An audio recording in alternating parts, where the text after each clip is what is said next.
Hey guys, and welcome back to this channel. In this video, I'll be showing you guys basically how you can purchase walks now on Strut Press.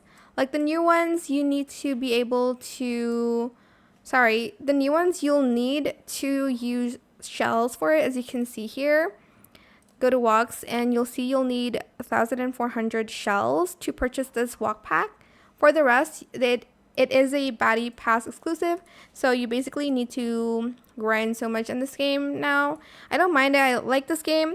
As you can see, you'll need to get some XPs and stuff. However, some of the items are exclusive to VIP, like the superhero one. It is exclusive to VIP. But yeah, that is pretty much it really. You'll need shells to purchase everything now. I hope it was helpful for you guys. Don't forget to like, comment, share, and also subscribe to this channel if you haven't done that already.